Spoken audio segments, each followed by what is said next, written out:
Here are a few interesting news stories from the previous week that you may have been fortunate enough to miss.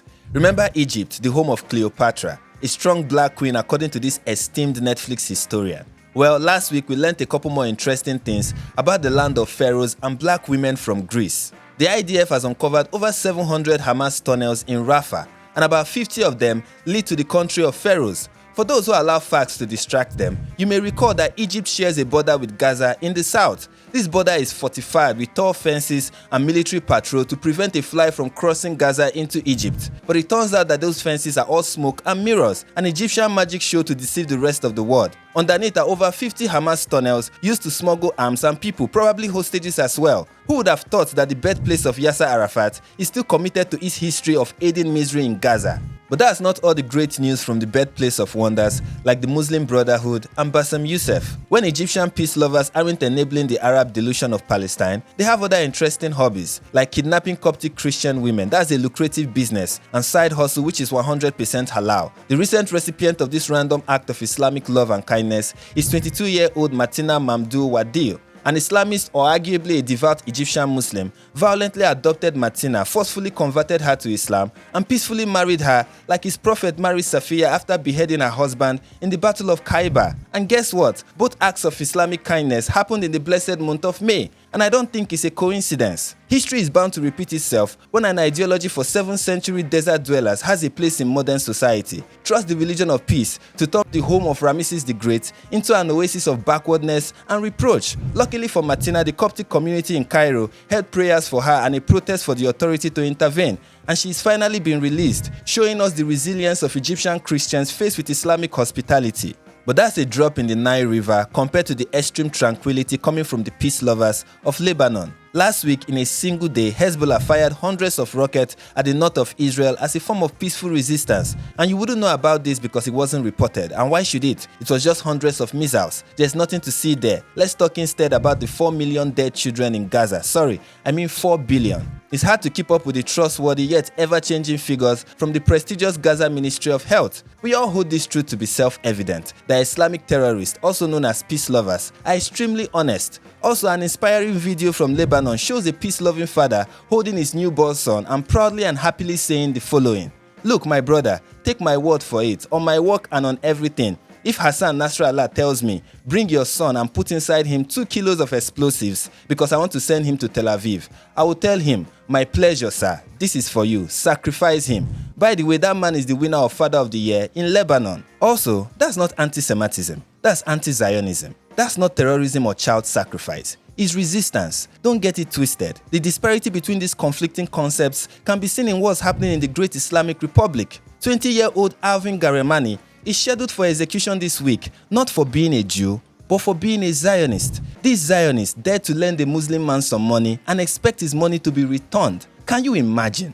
So when the evil Zionist asked to get his money back, the Muslim man did what any of us would do. He got upset, pulled out a knife, and tried to stab the filthy Zionist. Unfortunately, the peaceful Muslim was killed in self-defense. This case is known in Islam as Qisas, the Muslim version of an eye for an eye, established by Surah 2 verse 178. What that means is the only way to stop Alvin's execution is if the family of the deceased chooses to forgive him. Alvin's family have pleaded and are ready to pay diya, but the family of the Muslim man is not budging, and why should they? This is the awesomeness of Islam, where the right to self-defense doesn't exist for dhimmis, which are known as Zionists. If that isn't enough proof that Iran is the utopia of Sharia, then hear it from the well-educated students of the West. A Zionist spy infiltrated the tolerant encampment in UC Berkeley, and what he saw made him almost join the resistance. He saw communist literature on the Beatitudes of Venezuela, a pamphlet that calls for the destruction of the West because the Middle East is way better, obviously.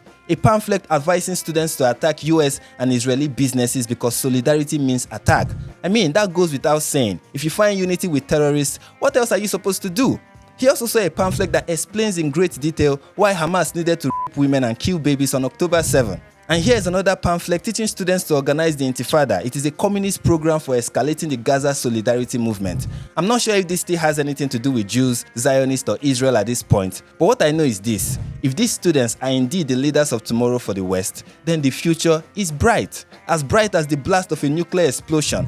And maybe that's what they will need to destroy everything they hate, and that's great, obviously. And it's not just the US. In the country of maple syrup and Drake music, a polite and growing intifada is waxing strong.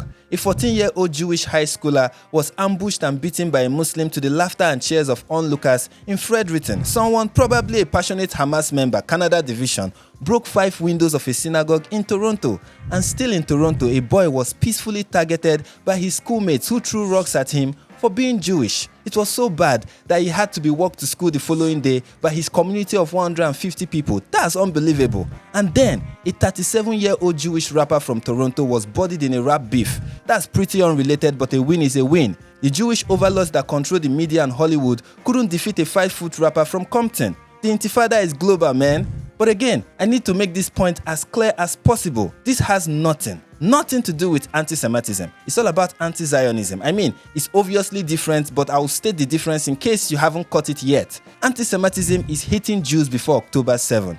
Anti-Zionism is hating Jews after October 7. You see, big difference. Another good example to help you understand this is in Australia, the land of Hemsworths and kangaroos. When the Liberal government of Australia is not searching for new ways and new reasons to silence criticisms, they are idly watching Muslims call for the permanent tranquility of anyone who thinks Muhammad has a small penis. And I won't be shocked if the country that gave us a singer who hid her face with a wig-like hijab for most of her career finally embraced the religion of ultra-feminism that treats women with just the same amount of dignity, if not more. That woman may look like a trash bag, but a wise man once said that the most valuable things are in the trash bin. But to my point, meet Ihab Azari, leader of the pro-Palestine movement in Melbourne, an upright citizen. He can be seen on camera telling an Anglican minister, quote, "I will free Palestine from the river to the sea, from Zionists like you, not from Hamas. I am teaching my kids to free it, to get rid of Zionists like you." And I believe him. This lanky-looking macho and his welfare children will give the IDF a run for their money, inshallah.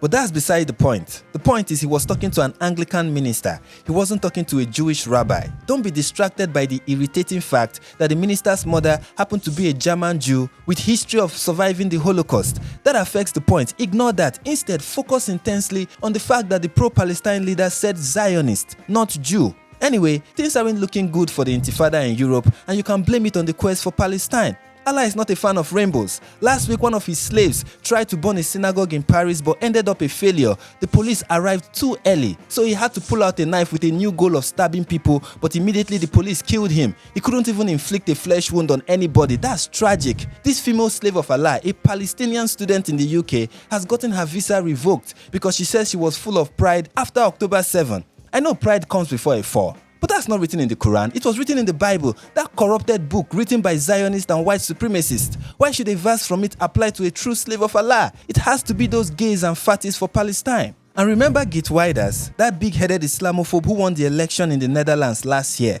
Last week he announced that he has finally formed a right-wing coalition and is ready to lead his country.